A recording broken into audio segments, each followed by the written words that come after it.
solvency or capital structure ratios. Capital structure ratios.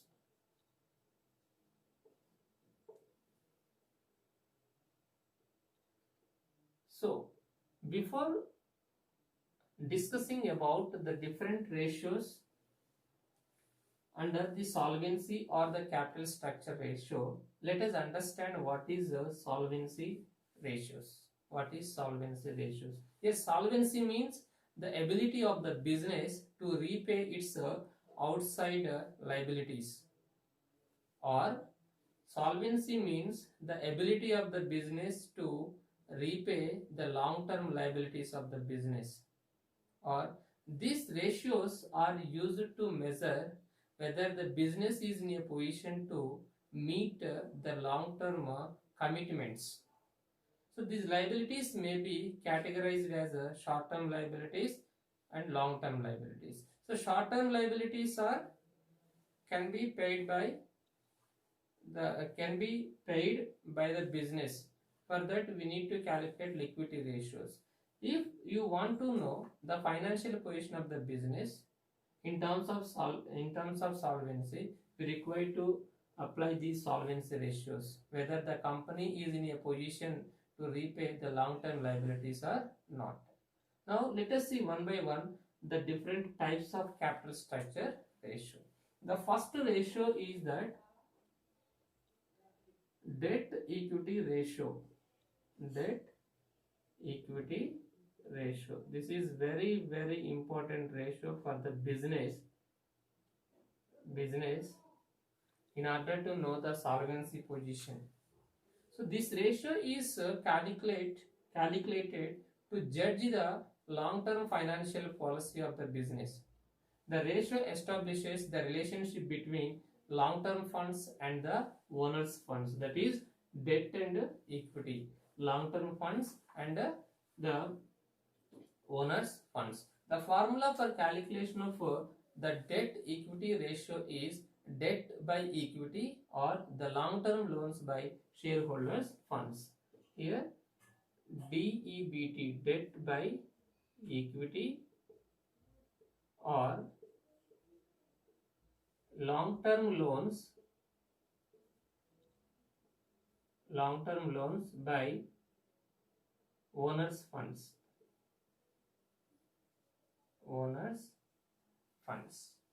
This is the formula. Owners means here the shareholders funds. Owners funds or the shareholders funds. Long-term loans by shareholders funds or long-term loans by owners funds. Here the long-term loans means debentures, loan from the specialized financial institutions, banks, corporations, public deposits, loans and mortgage, term loans, secured loans, all these are comes under the long-term loans. Simply we can write the long-term loans as total debts minus current liabilities except the owner's funds. Here the long-term loans can be calculated. Long-term loans equal total debts minus current liabilities.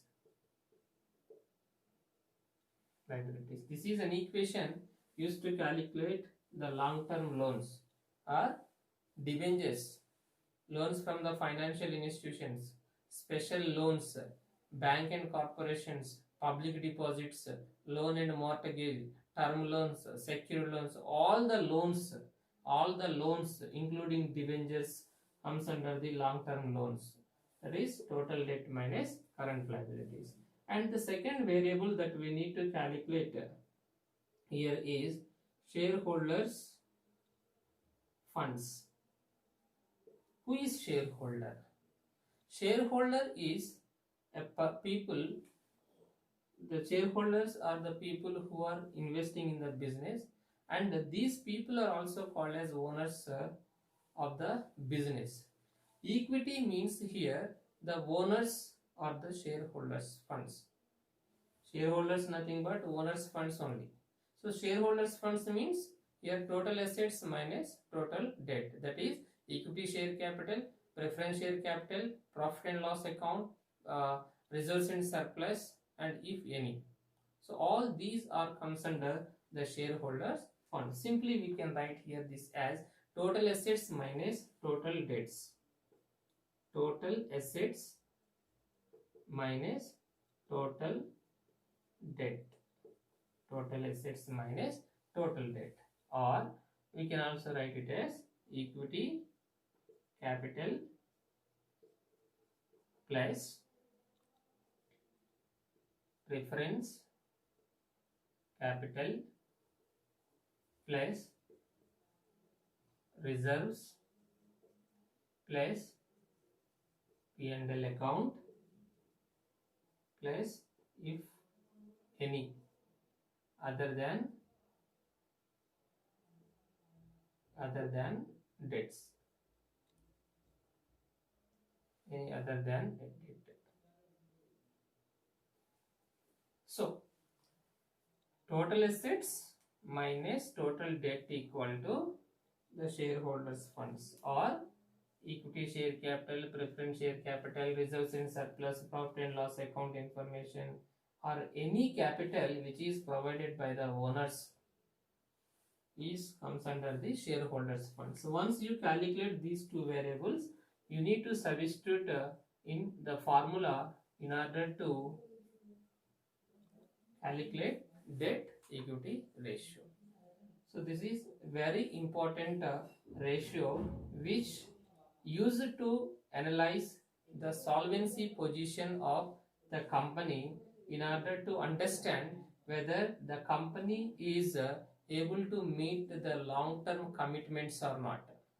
Long-term commitments or not in terms of payment of long-term loans, in terms of debenture capital to the debenture holders if it is redeemable debentures, preference share capital if it is redeemable preference share capital. So here in long period whatever the expenditures the business need to be incurred, here whether the company is in a position to incur all these expenditures or not. This ratio is used to provide the information. The second type of solvency ratio is that interest coverage ratio. Interest coverage ratio. So interest coverage ratio. This ratio shows how many times the profit covers the interest. How many number of times the profit covers the interest will show the interest coverage ratio. It shows the margin of cover to lenders of the company. The formula for calculate this ratio is a net profit before interest and taxes by fixed interest charges. Net profit before interest and taxes, before payment of taxes, before payment of interest, the profit which is available by the fixed interest charges. Formula is net profit before interest and taxes by fixed interest charges. Fixed interest charges. This is a formula used to calculate interest coverage ratio, or the same you can also written as earnings before interest and taxes by interest. Earnings before interest and taxes by interest. This is a formula used to calculate interest coverage ratio. So what is the significance of this ratio? This ratio shows how many times the profit covers the interest in the business. If you want to know this information, you require to calculate interest coverage ratio. So whatever the information the business is required, the corresponding or the appropriate ratio need to be applied in order to know the information from the financial statements. The next type of ratio is proprietary ratio. The third ratio is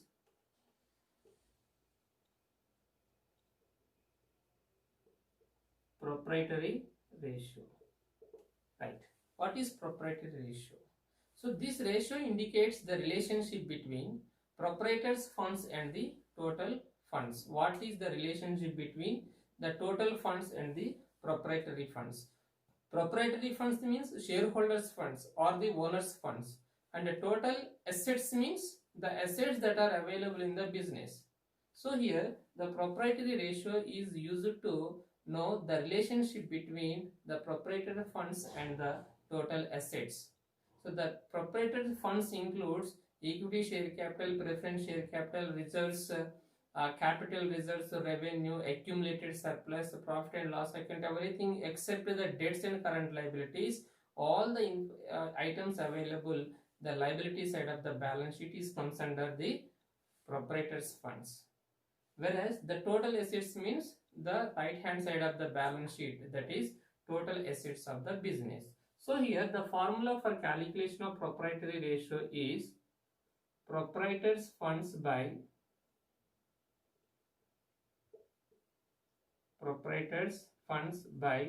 total assets.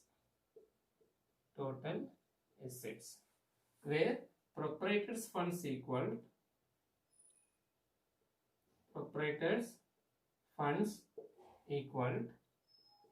total liabilities minus total debt minus current liabilities is an equation for calculation of proprietor's funds. Purely the funds belongs to the proprietors, where the total assets equal total fixed assets plus total current assets. Total fixed assets and the total current assets. The summation of these two components, fixed assets and current assets, equal to the total assets.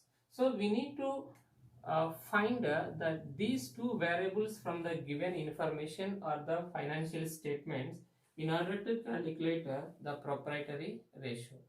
So this proprietary ratio reveals the relationship between proprietor's funds and the total assets, the relationship between these two.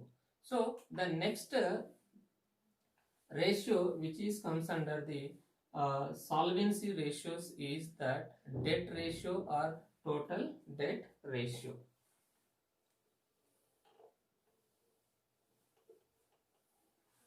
Debt ratio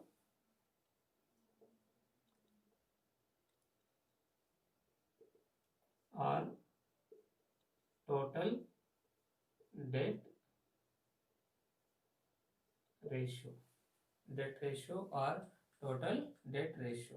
So until now we have seen different types of ratio like debt equity ratio, interest coverage ratio, proprietary ratio. Now this is the fourth one, that is a total debt ratio or debt ratio. This is the fourth ratio, that is debt ratio or total debt ratio.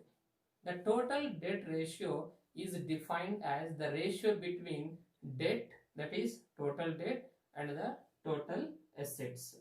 So in case of proprietary ratio, we have taken all the proprietor's funds, whereas in case of total debt ratio, total debt by the total assets. It reveals the relationship between the total debt and the total assets of the business. This can be calculated by using the formula total debt available, total debt in the business by the total assets.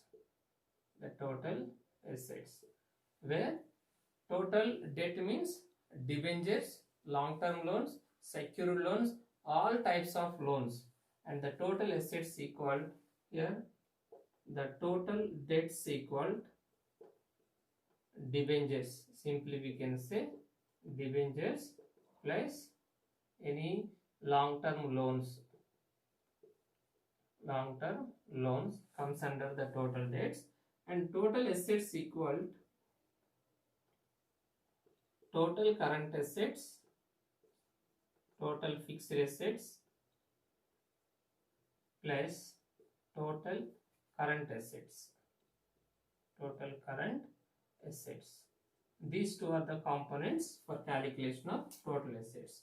So we need to find these two variables from the given balance sheets or the statements in order to calculate total debt ratio by using the formula total debt or debt debentures by or loans by total assets. This is about the debt ratio. The next one is capital gearing ratio. The next one is capital gearing ratio, that is the fifth one.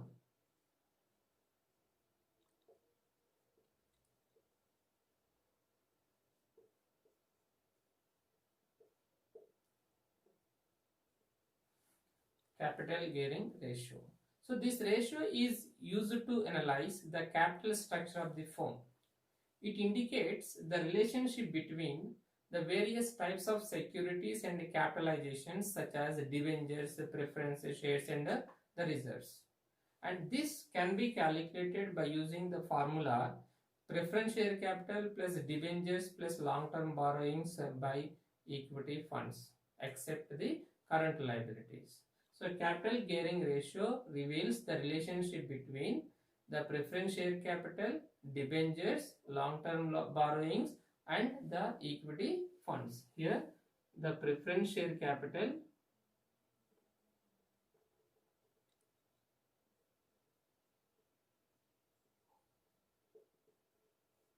plus long-term loans plus debt by equity funds or owners funds. This is a formula for calculation of capital gearing ratio. So here the difference, the relationship between preference share capital plus long-term loans plus debt and the equity funds is known as capital gearing ratio. This is also one of the ratio which is comes under the solvency based on the interest and the requirement of the business or the owners. They will calculate this ratio. Here these items are available in the liability side of the balance sheet: preference share capital, long-term loans, debentures and the equity funds. So the next type of ratio is that proprietors funds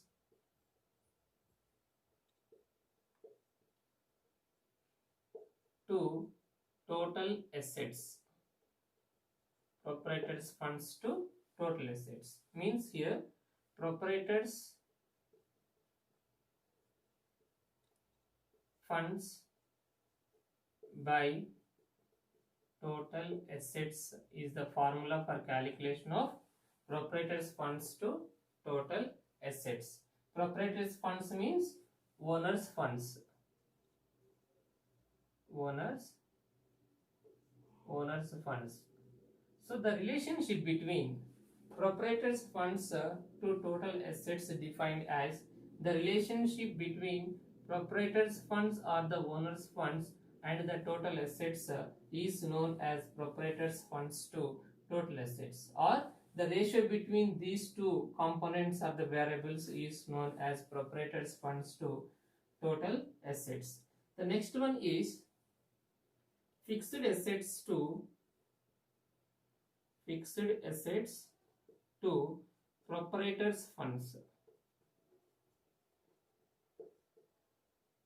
Fixed assets to proprietors funds. So where we are using the word to, you need to divide these two components. So fixed assets by proprietors funds. Proprietors funds. It means that this ratio reveals the relationship between fixed assets and proprietors funds, or the ratio between fixed assets to proprietors funds. What is fixed assets here? Fixed assets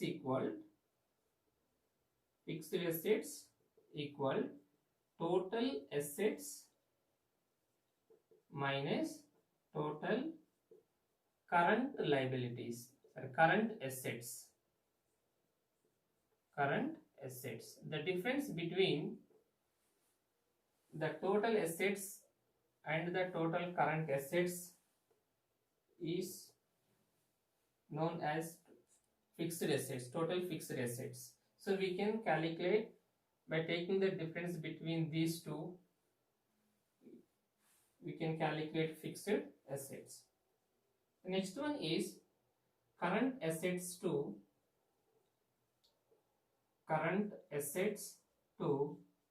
proprietors funds. Where the formula is total current assets by, here also you can write total, nothing wrong, total fixed assets, nothing wrong, proprietors funds. So here the formula for calculation of current assets to proprietors funds is total current assets by proprietors funds. Here the total current assets equal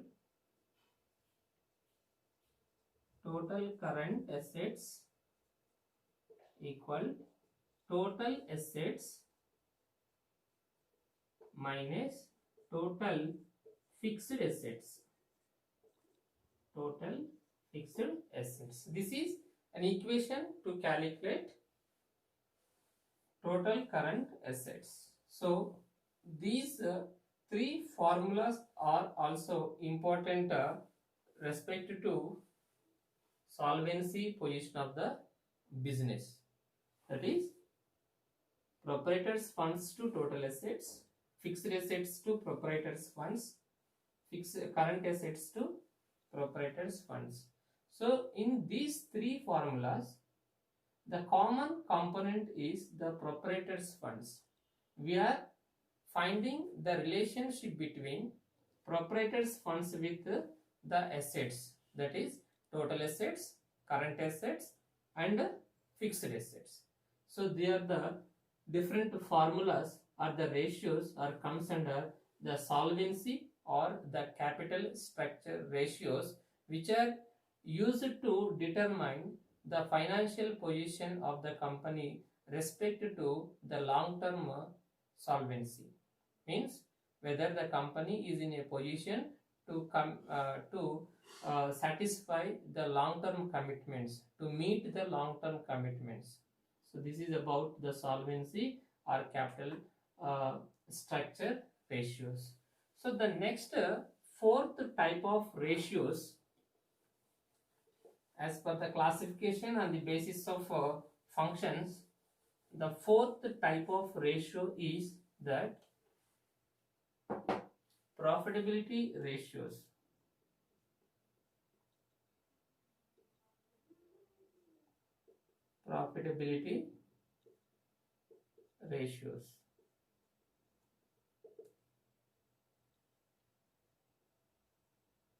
So before going to discussing about the different ratios comes under the profitability ratios, let us understand what is profitability ratio. So profitability refers to the ability of the business to come profits. It shows the efficiency of the business. So the ratio measures the profit earning capacity of the company and the profitability has a direct link with the sales. There is a positive relationship between the sales and the profitability position of the business. If the sales of the company is increasing, the profitability of the company will also increase, and vice versa. Means if the profitability of, if the sales of the company is decreasing, the corresponding profitability position of the company proportionately decreased. Hence we can say that there is a positive relationship between the sales and the profit. Here there are different types of ratios were there under profitability ratios. Now let us see one by one what are the different types of ratios which are comes under the profitability ratios, which shows the profitability position of the company in order to take the various important decisions in the business. The first type of ratio in profitability ratio is gross profit ratio. Gross profit ratio.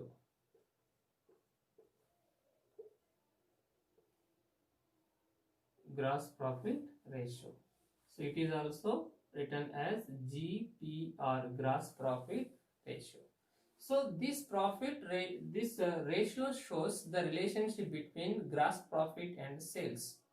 Gross profit and sales, because there is a direct relationship between these two, that is sales and profit, right? Hence the relation between the sales and the gross profit reveals the gross profit ratio.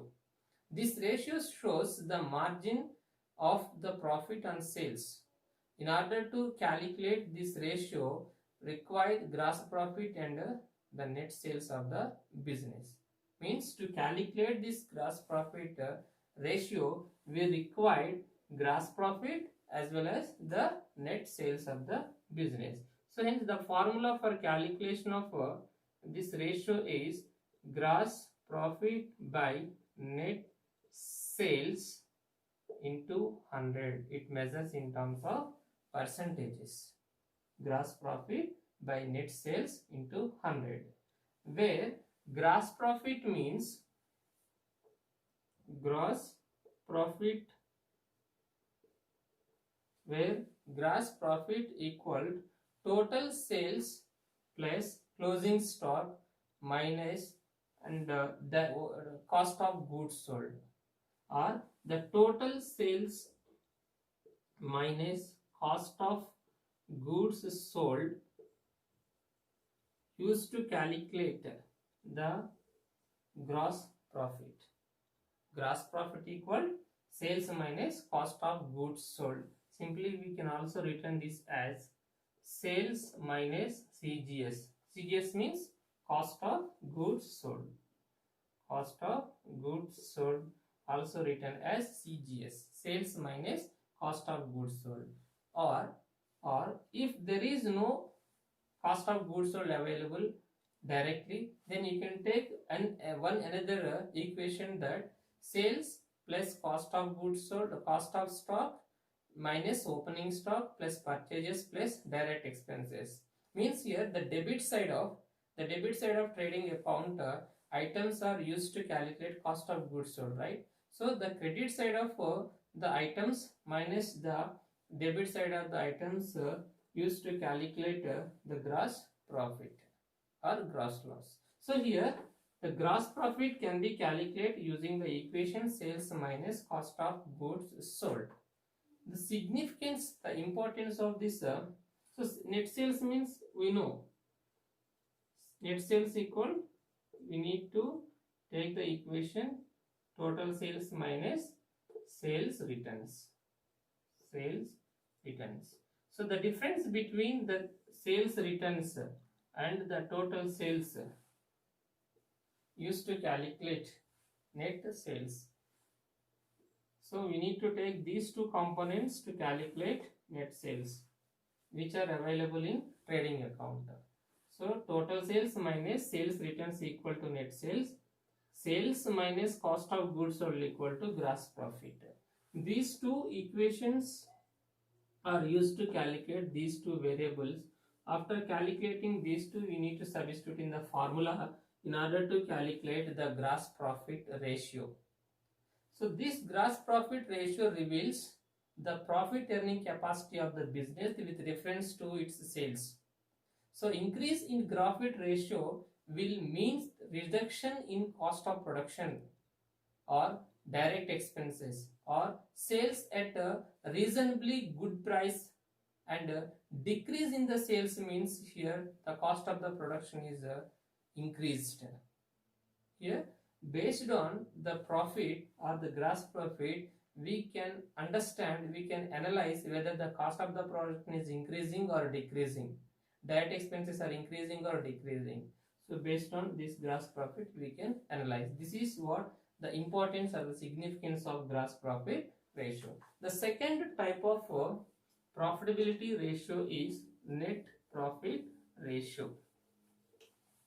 The next one is net profit ratio.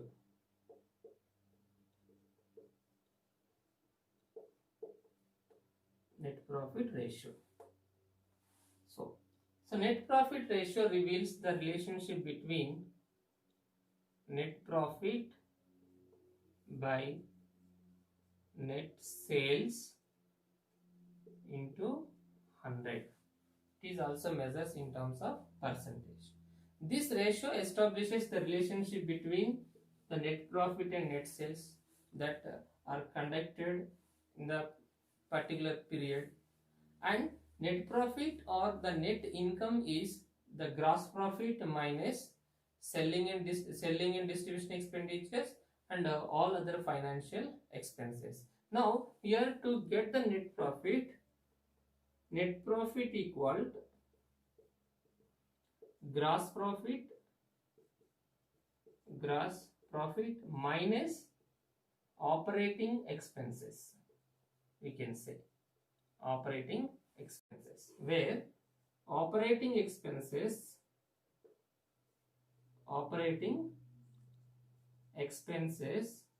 equal office and administration expenses plus selling and distribution expenses.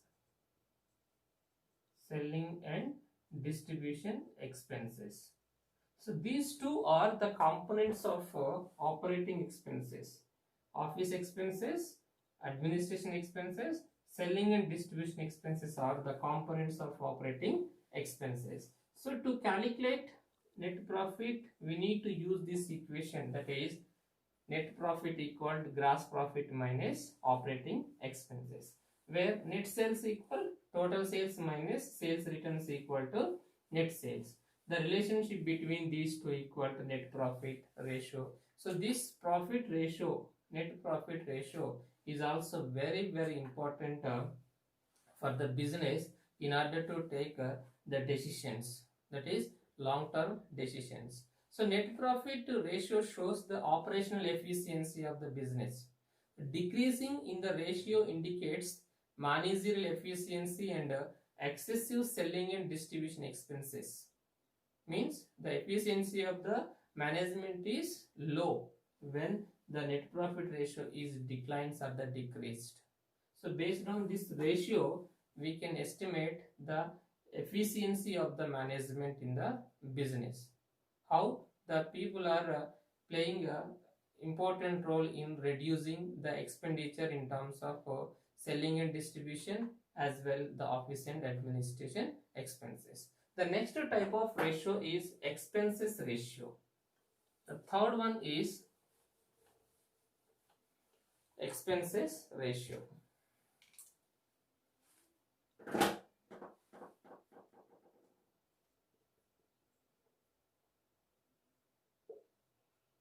Expenses ratio.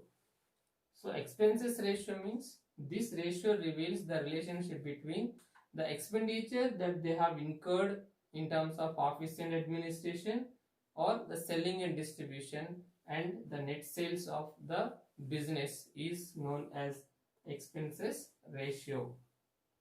Here expenses by net sales into 100. Or these expenses are two types, right? That is office and administrative expense ratio. Administrative expense ratio that equal office administrative expenses. So office and administrative expenses by net sales into 100 is a formula used to calculate office and administrative expenses ratio. And the second one is selling and distribution expenses. Selling and distribution expenses ratio.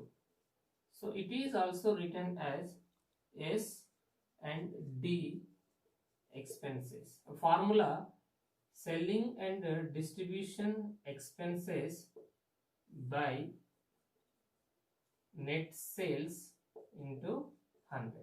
So these are the formulas used to calculate expenses ratio. Office and administration expenses by net sales into 100.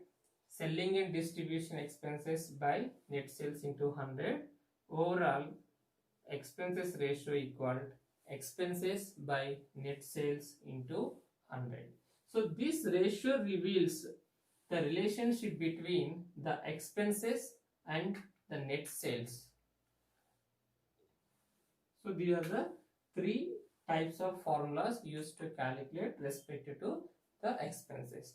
The next type of ratio is, so we need to find the corresponding expenditures, that is operating expenses, selling and distributions or administrative expenses from the given profit and loss account in order to calculate office and administrative expenses ratio or the selling and distribution expenses ratio. The next one is operating ratio. Operating ratio. Right.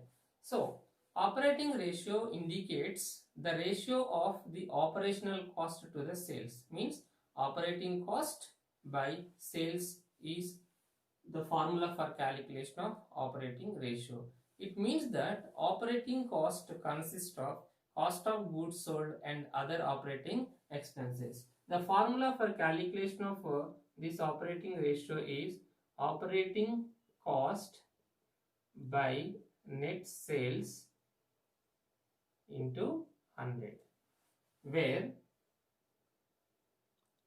operating cost equal cost of goods sold, CGS. I said CGS means cost of goods sold, right?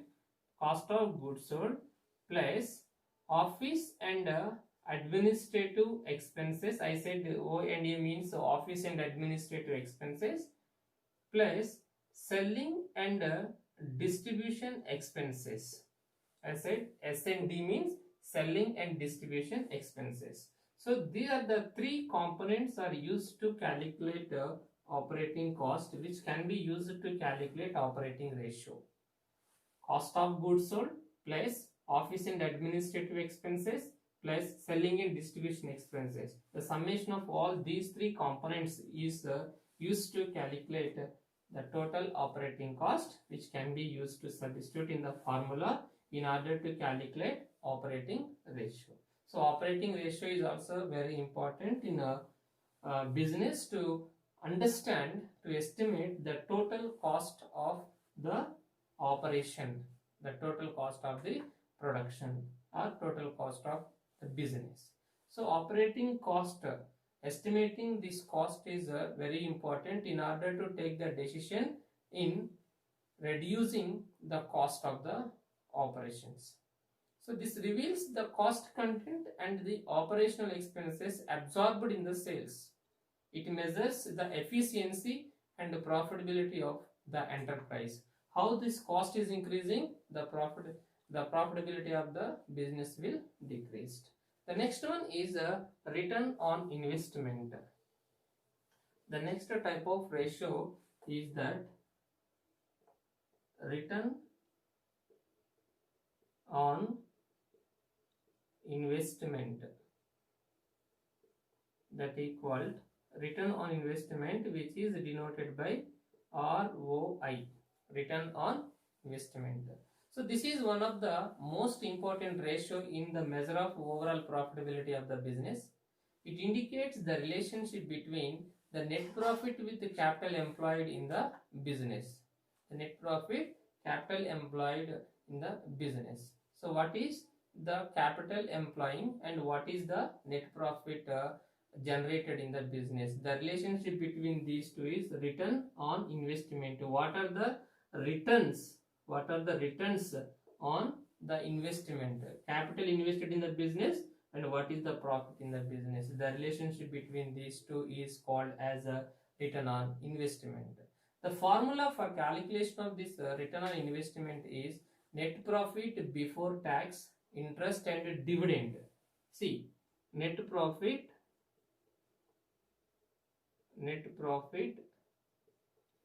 before interest, tax and dividend by capital employed into 100. This is a formula used to calculate return on investment. So here, before distributing the interest to the debenture holders,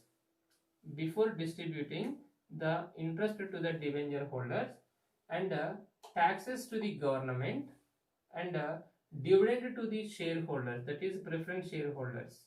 So before distributing or making payment to these three stakeholders, the profit which is available in the business by capital employed is used to calculate the return on investment.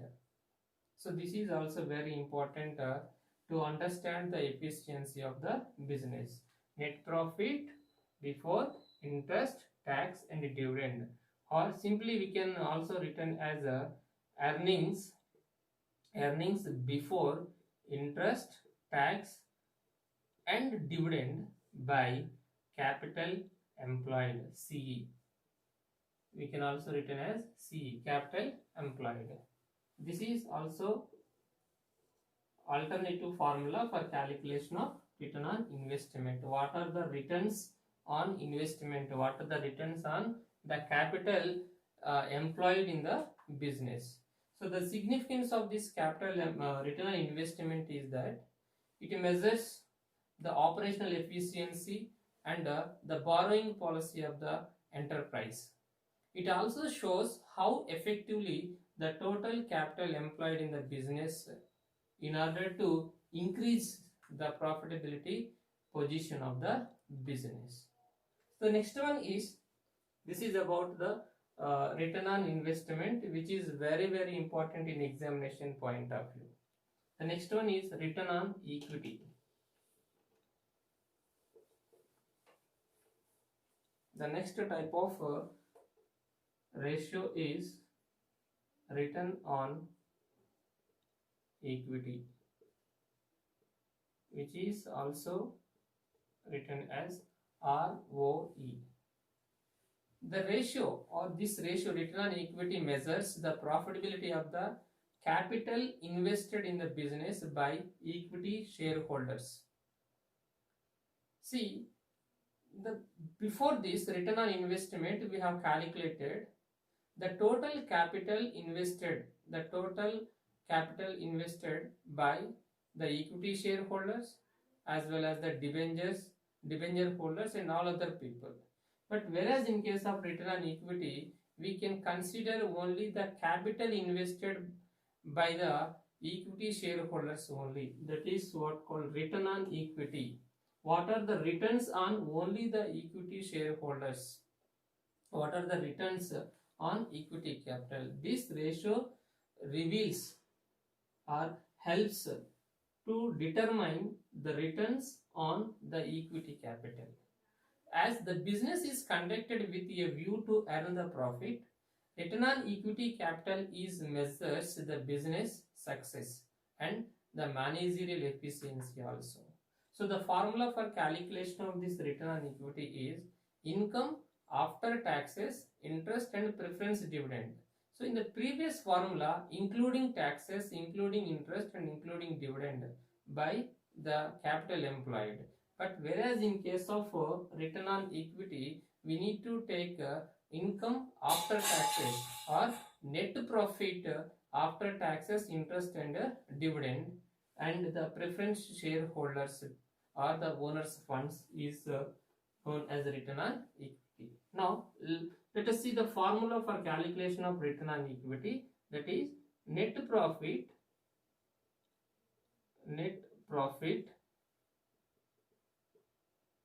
after interest, taxes and dividend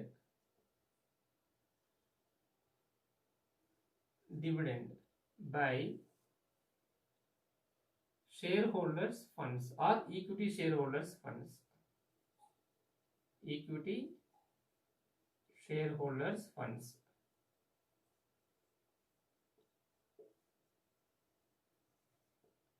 Or simply equity. So the difference between the return on investment and return on equity is, in case of return on investment, we took net profit before interest, tax and dividend. In case of return on equity, net profit after. We need to understand the difference. In return on investment, before interest, tax and dividend. In case of return on equity, after interest, taxes and dividend by the equity shareholders funds or the equity capital employed. We can also say equity capital employed. This is a formula used to calculate the return on equity. So the next one is earning per share. Earning per share, EPS. These are the earnings earned by the equity shareholders or the owners of the business. This ratio measures the return per share received by the equity shareholders or the ordinary shareholders, because equity shareholders are also called as ordinary shareholders. Equity shares also called as ordinary stock or the ordinary shares. So equity shareholders are how much the share that the equity shareholders earning from the profits, that can be reveals this earnings per share ratio. So EPS can be calculated by using the formula net profit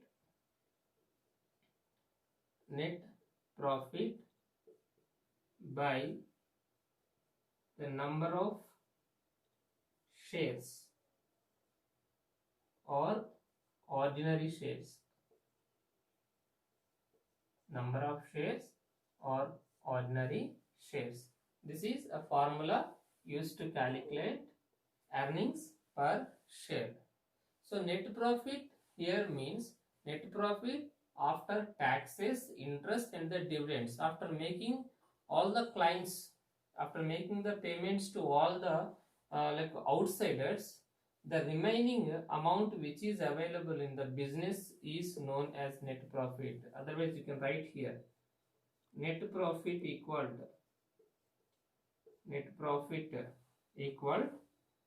earnings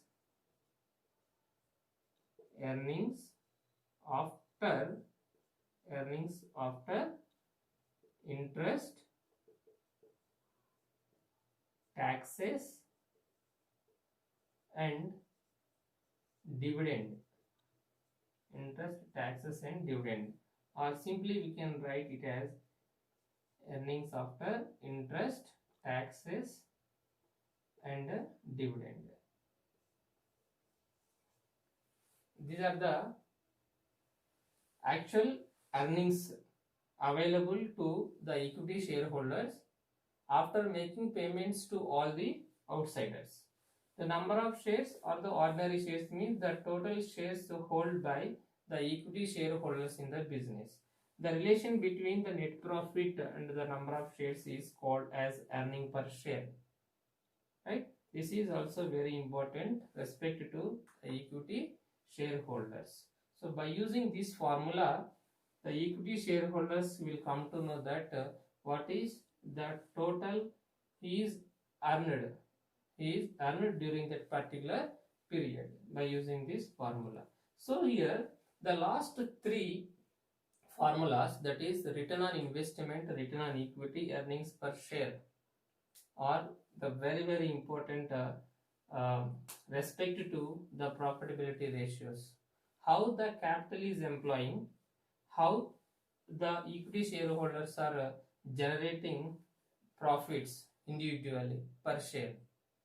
So these are the different profitability ratios like gross profit ratio, net profit ratio, operating ratio, expenses ratio, return on investment, return on equity, and earning per share. They are the different profitability ratios.